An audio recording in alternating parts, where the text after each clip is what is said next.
بسم اللہ الرحمن الرحیم اللہم صلی علی محمد وآل محمد وعجل فرجہم۔ امام محمد باقر علیہ السلام علیہ السلام کی ولادت باسعادت مدینہ منورہ میں جمعے کے دن رجب کی پہلی تاریخ کو ہوئی۔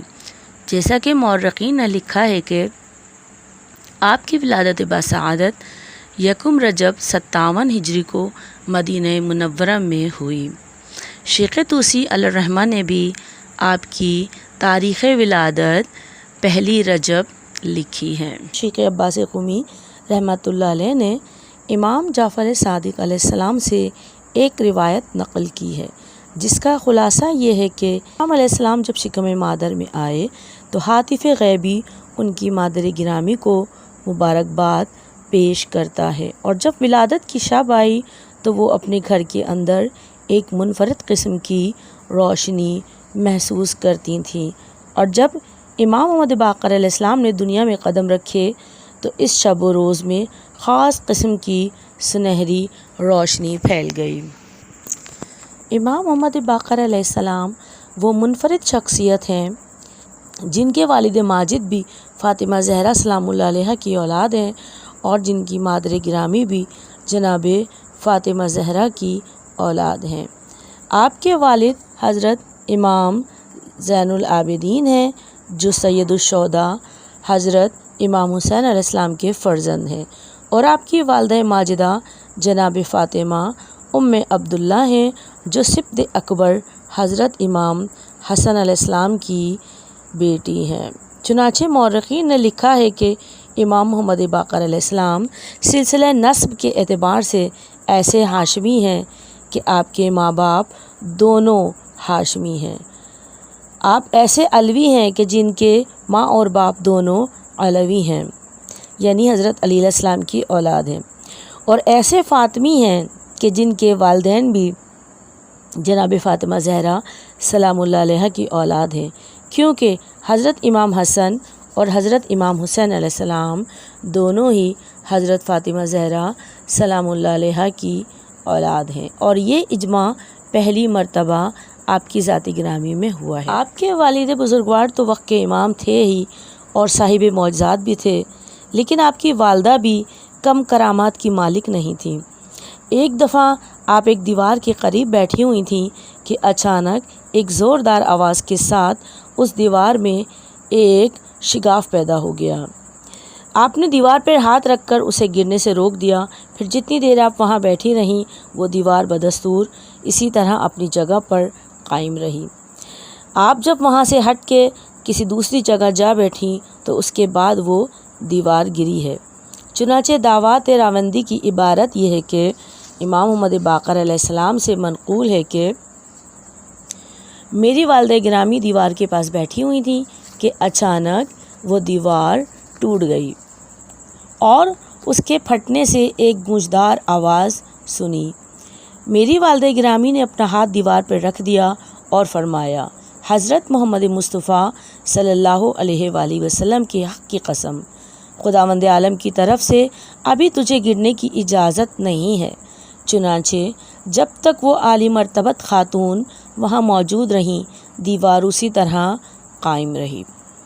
اور امام فرماتے ہیں کہ میرے والد نے جناب فاطمہ بنت حسن کی سلامتی کے طور پہ شکرانے کے طور پہ 100 دینار راہ خدا میں صدقہ دیے، اور جب امام جعفر صادق علیہ السلام کی بارگاہ میں ان معظمہ کا ذکر آیا تو امام علیہ السلام نے فرمایا، کانت صدیقہ، آپ صدیقہ تھیں، لم یدرک فی آل الحسن مثلہا، آپ نے فرمایا کہ امام حسن مجتبیٰ کی اولاد میں بے مثال خاتون تھی۔ آپ کی ولادت کے بعد آپ کا نام محمد رکھا گیا۔ القاب ہادی، شاکر اور باقر ہیں، لیکن جس لقب کو بہت زیادہ شہرت حاصل ہوئی وہ باقر ہے۔ جعفر جعفی سے دریافت کیا گیا کہ امام محمد باقر کو باقر کیوں کہا جاتا ہے تو جواب دیا، کیونکہ انہوں نے علم کو شگافتہ کیا اور اسے خوب اچھی طرح ظاہر کر دیا۔ جابر ابن عبداللہ الانصاری کو پیغمبر خدا صلی اللہ علیہ وآلہ وسلم نے خوشخبری دی تھی کہ آپ کی عمر لمبی ہوگی اور آپ میرے ایک ایسے بیٹے سے ملاقات کریں گے کہ جس کا نام محمد ہوگا اور اس کا لقب باقر ہوگا۔ جب آپ ان سے ملیں تو انہیں میرا سلام پہنچا دیجیے گا۔ چنانچہ جابر ابن عبداللہ الانصاری فرماتے ہیں کہ جب وہ امام زین العابدین علیہ السلام کی خدمت میں پہنچے تو انہوں نے وہاں پر ایک چھوٹے سے بچے کو دیکھا تو انہوں نے سوال کیا امام زین العابدین علیہ السلام سے کہ یہ بچہ کون ہے؟ تو امام علیہ السلام نے فرمایا یہ میرا بیٹا محمد ہے۔ یہ سن کر جابر اٹھے اور امام محمد باقر علیہ السلام کے قدموں میں اپنا سر رکھ دیا اور ان کے پاؤں کے بوسے لینے لگے اور یہ کہہ رہے تھے کہ اے فرزند رسول صلی اللہ علیہ وآلہ وسلم، آپ پر میری جان قربان ہو جائے، اپنے نانا کا سلام قبول کر لیجئے۔ حضرت رسول خدا صلی اللہ علیہ وآلہ وسلم نے آپ کی خدمت میں سلام بھیجا ہے۔ یہ سن کر امام کی آنکھوں میں فرط محبت و عقیدت سے آنسو آ گئے اور فرمایا اے جابر، جب تک زمین و آسمان باقی ہیں میرے جد بزرگوار پر درود و سلام نازل ہوتا رہا ہے اور ہوتا رہے گا۔ اے جابر، آپ پر سلام کہ آپ نے میرے جد کا سلام مجھ تک پہنچایا ہے۔ امام محمد باقر علیہ السلام کا دور امیوں اور عباسیوں کے سیاسی اختلافات اور اسلام کا مختلف فریقوں میں تقسیم ہونے کا زمانہ تھا، اور جس دور میں مادی اور یونانی فلسفہ اسلامی ملکوں میں داخل ہوا، جس سے ایک علمی تحریک وجود میں آئی۔ جس تحریک کی بنیاد مستحکم اصولوں پر استوار تھی، اس تحریک کے لیے ضروری تھا کہ دینی حقائق کو ظاہر کیا جائے اور خرافات اور نقلی احادیث کو نکال باہر کیا جائے، ساتھ ہی زندیقوں اور مادیوں کا منطق اور استدلال کے ساتھ مقابلہ کر کے ان کے کمزور خیالات کی اصلاح کی جائے۔ مادہ پرست علماء کے ساتھ علمی مناظرہ اور مذاکرات کرنا کہ یہ کام امام وقت امام محمد باقر علیہ السلام کے بغیر کسی اور سے ممکن نہیں تھا۔ اسلام نے حقیقی عقائد اسلامی کی تشہیر کی راہ میں علم کے دریچوں اور دروازوں کو کھول دیا۔ اس علمی تحریک کو پہلی اسلامی یونیورسٹی کے قیام کے طور پہ دیکھا جاتا ہے۔ آپ کے بارے میں امام حنبل اور امام شافعی جیسے اسلام شناس کہتے ہیں، ابن عباد حنبلی کہتے ہیں، ابو جعفر بن محمد مدینے کے فقہا میں سے ہیں، آپ کو باقر کہا جاتا ہے اس لیے کہ آپ نے علم کو شگافتہ کیا اور اس کی حقیقت اور جوہر کو پہچان لیا۔ الامام الصادق والمذاہب الاربع جلد نمبر 1 صفحہ نمبر 149۔ بن طلحہ اپنی کتاب الامام الصادق والمذاہب الاربع جلد نمبر 1 صفحہ نمبر 149 میں کہتے ہیں کہ محمد بن علی دانش کو شگافتہ کرنے والے اور تمام علوم کے جامع ہیں۔ آپ کی حکمت آشکار اور علم آپ کے ذریعے سر بلند ہوا۔ آپ کے سرچشمہ وجود سے علم و دانش عطا کرنے والا دریا پر ہے۔ آپ کی حکمت کے لال و گوہر زیبا اور دلپذیر ہیں۔ آپ کا دل صاف اور عمل پاکیزہ ہے۔ آپ مطمئن روح اور نیک اخلاق کے مالک ہیں۔ اپنے اوقات کو عبادت خدا میں بسر کرتے ہیں۔ پرہیزگاری اور ورع میں ثابت قدم ہے۔ بارگاہ پروردگار عالم میں مقرب اور برگزیدگی کی علامت آپ کی پیشانی سے آشکار ہے۔ آپ کے حضور میں مناقب و فضائل ایک دوسرے پہ سبقت حاصل کرنا چاہتے ہیں۔ نیک خصلتوں اور شرافت نے آپ سے عزت پائی ہے۔ پہلی اسلامی دانشگاہ کے بانی حضرت امام محمد باقر اسلام کے اصحاب پیغمبر صلی اللہ علیہ وآلہ وسلم میں سے جابر بن عبداللہ الانصاری رضی اللہ تعالی عنہ اور تابعین میں سے جابر بن جعفی کیسان سجستانی اور فقہا میں سے ابن مبارک، زہری، اوزاعی، ابو حنیفہ، امام مالک، شافعی اور زیاد بن منظر نہدی آپ سے علمی استفادہ کرتے رہے تھے۔ معروف اسلامی مورخوں جیسے طبری، بلازری، سلامی، خطیب بغدادی، ابو نعیم اصفہانی اور مؤلفات و کتب جیسے موطا مالک، سنن ابن داؤد، مسند ابی حنیفہ، مسند مروزی، تفسیر نقاش، تفسیر زمخشری جیسے سینکڑوں کتابوں میں پانچویں امام کی دریائے علم کے درہائے بے آبدار جگہ جگہ نقل کی گئی ہیں، اور جملہ قال محمد بن علی یا قال محمد الباقر دیکھنے کو ملتا ہے۔ امام محمد باقر علیہ السلام کی قائم کردہ اسلامی مرکز علم یعنی یونیورسٹی میں سے مایہ ناز علمی شخصیات فقہ، تفسیر اور دیگر علوم میں تربیت حاصل کر گئے، جیسے محمد بن مسلم، زرارہ بن عیون، ابو بصیر، بریر بن معاویہ عجلی، جابر بن یزید، حمران بن عیون اور حشام بن سالم قابل ذکر ہیں۔ محمد باقر علیہ السلام نے دوسرے ائمہ کی طرح اپنی زندگی کو نہ صرف عبادت اور علمی مصروفیات میں بسر کیا بلکہ زندگی کے دوسرے کاموں میں بھی سرگرم رہے، جبکہ کچھ سادہ لوگ مسلمان جیسے محمد بن منظر ایسے اعمال کو امام کی دنیا پرستی تصور کرتے تھے۔ موصوف کہتا ہے کہ امام کا کھیت میں زیادہ کام کرتے دیکھنے کی وجہ سے میں نے اپنے آپ سے کہا تھا کہ حضرت دنیا کے پیچھے پڑے ہوئے ہیں، لہٰذا میں نے سوچا کہ ایک دن انہیں ایسا کرنے سے روکنے کی نصیحت کروں گا۔ چنانچہ میں نے ایک دن سخت گرمی میں دیکھا کہ محمد ابن علی زیادہ کام کرنے کی وجہ سے تھک گئے ہیں اور پسینہ آپ کے چہرے پر جاری ہے۔ میں نے آگے بڑھ کر سلام کیا اور کہا، اے فرزند رسول صلی اللہ علیہ وآلہ وسلم، آپ مال دنیا کی اتنی جستجو کیوں کرتے ہیں؟ اگر اس حال میں آپ کو موت آ جائے تو آپ کیا کریں گے؟ امام علیہ السلام نے فرمایا، یہ بہترین وقت ہے، کیونکہ میں کام کرتا ہوں تاکہ میں دوسروں کا محتاج نہ رہوں اور دوسروں کی کمائی سے نہ کھاؤں۔ اگر مجھ پر اس حالت میں موت آ جائے تو میں بہت خوش ہوں گا، چونکہ میں خدا کی اطاعت اور عبادت کی حالت میں تھا۔ امام محمد باقر علیہ السلام دیگر ائمہ ہدیٰ کی طرح علوم و فنون کے استاد تھے۔ ایک دن حشام بن عبد الملک نے امام کو اپنی ایک فوجی محفل میں شرکت کی دعوت دی۔ جب امام وہاں پہنچے تو فوجی افسران سے محفل بھری ہوئی تھی۔ کچھ فوجی افسران تیر کمان کو ہاتھ میں لیے ایک مخصوص نشانے پر اپنا نشانہ سادے بیٹھے تھے۔ امام جعفر صادق علیہ السلام اس واقعے کو نقل کرتے ہوئے فرماتے، جب ہم دربار میں پہنچے تو حشام نے احترام کیا اور کہا، آپ نزدیک تشریف لائیں اور تیر اندازی کریں۔ میرے والد گرامی نے فرمایا، میں بوڑھا ہو چکا ہوں لہٰذا مجھے رہنے دو۔ حشام نے قسم کھائی، میں آپ سے ہاتھ اٹھانے والا نہیں ہوں۔ میرے والد بزرگوار نے مجبور ہو کر کمان پکڑی اور نشانہ لیا۔ تیر عین نشانے کے وسط میں یعنی تیر عین نشانے کے بیچ میں جا کر لگا۔ آپ نے دوسرا تیر لیا اور نشانے پر تیر چلا دیا، جو پہلے تیر کو دو ٹکڑے کر کے نشانے پر جا کے لگ گیا، اصل نشانے پہ جا لگا۔ اس طرح آپ تیر چلاتے رہے یہاں تک کہ 9 تیر ہو گئے۔ حشام کہنے لگا، بس کریں اے ابو جعفر، آپ تمام تیر اندازوں میں سب سے بہترین اور ماہر ترین تیر انداز ہیں۔ حضرت جابر بن یزید جعفی نقل کرتے ہیں کہ ایک دن میں اپنے 5ویں امام علیہ السلام کی خدمت میں موجود تھا۔ پتہ نہیں کیا سبب تھا کہ میرے امام انتہائی غصے کی حالت میں تشریف فرما تھے۔ امام نے مجھے دیکھا اور دیکھ کر کہا، کیا کسی شخص کے لیے اتنا کہنا جائز ہے کہ میں علی کا شیعہ ہوں؟ یاد رکھو، اس وقت تک کوئی ہمارا شیعہ ہو ہی نہیں سکتا جب تک وہ اللہ کے تقوی کو اختیار نہ کرے اور اللہ کی اطاعت نہ کرے۔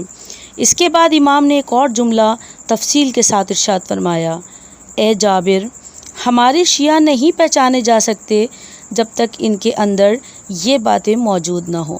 پہلی بات تو یہ ہے کہ ان میں تواضع ہو، دوسری بات یہ ہے کہ ہمارا شیعہ عبادت الہی کو انتہائی خشوع کے ساتھ انجام دیتا ہو، تیسری چیز امام نے بتائی کہ ہمارا شیعہ وہ ہے جو سب سے بڑی خوبی یہ ہے کہ امانت دار کہلائے، اور چوتھی چیز یہ ہے کہ ہمارا شیعہ کثرت سے اللہ کا ذکر کیا کرتا ہے، اور پانچویں یہ کہ وہ روزہ رکھتا ہے، چھٹی یہ کہ وہ نماز ادا کرتا ہے، ساتویں چیز یہ ہے کہ وہ والدین کے ساتھ نیکی کرتا ہے، اور آٹھویں چیز یہ ہے کہ وہ اپنے پڑوسیوں کے حق کو انجام دیتا ہے، اور نویں چیز یہ ہے کہ وہ یتیموں اور بیواؤں کے کام آتا ہے، اور 10ویں چیز یہ ہے کہ وہ قرض داروں کے قرضے کو ادا کرتا ہے، 11ویں چیز یہ ہے کہ جو وعدہ کرتا ہے اسے پورا کرتا ہے۔ آخر میں امام علیہ السلام نے بتایا کہ وہ کثرت سے تلاوت قرآن کیا کرتا ہے۔ تو یہاں پر آپ نے سوچنا ہے کہ کیا ہم اپنے آپ کو علی علیہ السلام کے شیعہ کہلانے کے لائق ہیں؟ کیا ہم نے اپنے اندر وہ صفات اور وہ کوالٹیز پیدا کر لی ہیں کہ ہمیں شیعہ علی کہا جا سکے؟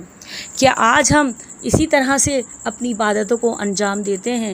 کیا ہم لوگوں کی اسی طرح سے مدد کر پاتے ہیں یا مدد کرتے ہیں جس طرح کے امام علیہ السلام نے بتایا ہے؟ کیا ہم جب نماز کے لیے کھڑے ہوتے ہیں تو خضوع و خشوع کے ساتھ نماز پڑھ رہے ہوتے ہیں، یا جب ہم نماز کے لیے کھڑے ہوتے ہیں تو ہمارا ذہن یہاں وہاں بھٹک رہا ہوتا ہے؟ کیا ہمیں روزہ رکھنا اچھا لگتا ہے، یا کبھی ایسا ہوتا ہے کہ گرمی کا بہانہ کرتے ہیں کہ گرمی بہت ہے کیسے روزہ رکھیں، یا کبھی بیماری کا بہانہ کر لیتے ہیں کہ سر میں درد ہے روزہ نہیں رکھ سکتے؟ اسی طرح سے بہت سارے بہانے ہوتے ہیں جس کی وجہ سے ہم بہت سارے کاموں کو انجام نہیں دے پاتے۔ ایک نیکی یہ ساتھ پہ بتائی کہ والدین کے ساتھ نیکی کرتا ہو، ہمارا شیعہ ہے جو والدین کے ساتھ نیکی کرتا ہو، لیکن آج ہم دیکھتے ہیں کہ اسلام آباد والا واقعہ آپ لوگوں کے سامنے ہوگا کہ اتنے سارے بچوں کو ایک ماں اور باپ مل کر پال لیتے ہیں، لیکن اتنے سارے بچے مل کر بھی اپنے ایک ماں باپ کو نہیں پال پاتے ہیں، اور جب وہ اس قابل ہو گئے کہ اب ان کی دیکھ بھال کی جائے تو ہم یہ چاہ رہے ہیں کہ انہیں اولڈ ہاؤس بھیج دیں، یا کوئی اور ان کی دیکھ بھال کر لے، یا کوئی اور انہیں اپنے گھر میں رکھ لے، جبکہ امام فرماتے ہیں کہ والدین کا حق یہ ہے کہ ان کے مانگنے سے پہلے ان کی ضرورت کی چیزیں ان کو پہنچا دو، ان کو مانگنا ہی نہ پڑے، مانگنے سے پہلے ان کی ضرورت کی چیزیں ان کے سامنے حاضر ہوں۔ اور ہمارے یہاں یہ ہوتا ہے کہ والدین جب بوڑھے ہو جاتے ہیں تو بیچارے مانگ رہے ہوتے ہیں لیکن لوگ ان کو دے نہیں رہے ہوتے ہیں، جبکہ امام چاہتے ہیں کہ والدین کے ساتھ اتنا بہترین سلوک ہو کہ انہیں مانگنا نہ پڑے، وہ کسی سے مانگے نہیں، ہاتھ نہ پھیلائیں، بلکہ ان کو ضرورت پڑنے سے پہلے ہی ان کے تمام کام کر دیے جائیں، ان کے پاس ان کی چیزیں ضرورت کی موجود ہوں۔ پھر امام فرماتے ہیں کہ یتیموں اور بیواؤں کے کام آتا ہو، پھر بھی والدین کے ساتھ شاید کچھ لوگ نیکی کر لیتے ہوں۔ امام فرما رہے ہیں کہ ہمارا شیعہ وہ ہے جو کہ یتیموں، غریبوں اور بیواؤں کی مدد کرتا ہو، لیکن افسوس کہ آج ہمارے معاشرے میں یتیم، بیوائیں اور مسکین لوگ بھیک مانگنے پر مجبور ہو جاتے ہیں، لوگوں کے آگے ہاتھ پھیلانے پر مجبور ہو جاتے ہیں، لیکن جن کے پاس سب کچھ ہوتا ہے ضرورت مندوں کو کچھ دیتے نہیں ہیں۔ علم کا یہ چراغ جو کہ مدینے سے پورے عالم اسلامی میں، پوری دنیا میں علم کا چراغ روشن کر رہا تھا، علم کا یہ چراغ جو کہ نہ جانے کتنی شمع جلا رہا تھا، کتنے لوگوں کو روشنی پہنچا رہا تھا، علم کا یہ چراغ جو کہ پیغمبر خدا صلی اللہ علیہ وآلہ وسلم کی یادگار تھا، آپ کے نام پر آپ کا نام تھا اور آپ نے انہیں سلام کہا تھا۔ ذرا سوچئے گا کہ خدا رسول خدا صلی اللہ علیہ وآلہ وسلم کو سلام پہنچا رہا ہے، اور رسول خدا امام محمد باقر علیہ السلام کو سلام پہنچا رہے ہیں، تو کیا مقام ہوگا امام محمد باقر کا، اور کیا مرتبہ ہوگا امام علیہ السلام کا۔ لیکن جس کا مقام بڑھ جاتا ہے، جس کا رتبہ بڑا ہوتا ہے، اس کے حاسد بھی زیادہ ہوتے ہیں۔ تو بس عزیزان، امام محمد باقر علیہ السلام کو حشام بن عبد الملک نے تحفے کے طور پہ ایک زین بھیجی جس میں ایک باریک سی چھوٹی سی کیل لگی ہوئی تھی جو کہ زہر ہلاہل میں بھجی ہوئی تھی، ایسا زہر جو جسم میں چلا جائے تو جسم کی رگوں کو کاٹ ڈالے۔ تو بس وہ زین امام کے لیے بھیجی گئی، اور زین کو گھوڑے پر کس دیا گیا اور امام سے کہا گیا کہ آپ سوار ہو کر چلیں۔ روایت میں ہے کہ امام کی ران جو گھوڑے کی پیٹھ سے ٹکرا رہی تھی، زین میں وہاں پر ایک چھوٹی سی کیل تھی، اس نے امام کے پاؤں میں خراش ڈالی، اور اس خراش سے وہ خطرناک زہر امام علیہ السلام کے جسم اطہر میں شامل ہو گیا۔ خلیفہ وقت نے امام کو شہید کرنے کے لیے جو زہر بھجوایا تمام جسم اطہر میں سرایت کر گیا۔ چند لمحے امام گھوڑے کی پشت پر رہے، اس کے بعد واپس چلے آئے۔ زین لے کر آیا تھا، امام سے کہنے لگا آپ اتنی جلدی گھوڑے سے نیچے اتر آئے؟ امام نے فرمایا ہاں، جا کر اپنے خلیفہ سے کہہ دینا کہ اس کا مقصد پورا ہو گیا۔ اس کے بعد امام گھر میں تشریف لائے اور بستر پر لیٹ گئے۔ روایت میں ہے کہ امام کا آخری وقت قریب آیا۔ 8 ذی الحجہ 114 ہجری 57 سال کی عمر مبارک۔ ایک مرتبہ چھٹے امام کو بلایا، بلانے کے بعد کہا کہ ابھی ابھی میرے بابا زین العابدین علیہ السلام آئے تھے اور مجھے شربت پلا گئے ہیں۔ اس کے بعد فوراً کہا کہ میرے سرہانے وضو کا برتن رکھا ہوا ہے، مجھے وضو کروا دیجئے۔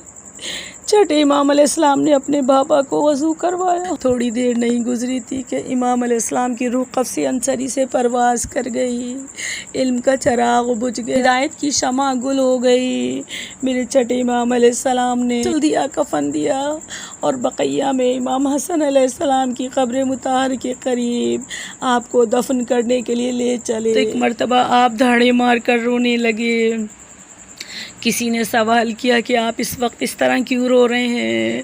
تو امام علیہ السلام نے جواب دیا کہ ابھی میں نے اپنے بابا کی آواز سنی ہے۔ دادا حسین کربلا کی زمین پر 3 دن تک بے گور و کفن رہے، کوئی دفن کرنے والا نہیں تھا، کوئی کفن پہنانے والا نہیں تھا۔ انا للہ و انا الیہ راجعون۔ اللہم صلی علی محمد و آل محمد وعجل فرجہم۔ آخر میں دعا ہے مولا کائنات علی بن ابی طالب کے وسیلے سے کہ پروردگار عالم بحق امام علی علیہ السلام، امام محمد باقر علیہ السلام، پروردگار عالم ہمیں علم حاصل کرنے، علم پر عمل کرنے اور علم کے راہ میں اپنی جان کو قربان کرنے، علم کی راہ میں ثابت قدم رہنے کی توفیق عنایت فرمائے، اور پروردگار عالم سے التجا ہے کہ ہماری اس قلیل عبادت کو اپنی درگاہ میں قبول فرمائے، اور اپنی اس عبادت کو ہم ہدیہ کرتے ہیں امام محمد باقر علیہ السلام کی خدمت میں۔ مومن و مومنات سے گزارش ہے کہ 10 بار درود پڑھ کر عبداللہ شاہ غازی رحمۃ اللہ علیہ، میرے اور آپ کے مرحومین کے علاوہ تمام مومن و مومنات، بالخصوص وہ مومن و مومنات جنہیں کوئی پڑھ کر ثواب پہنچانے والا نہیں ہے، کی خدمت میں ہدیہ کر دیجیے۔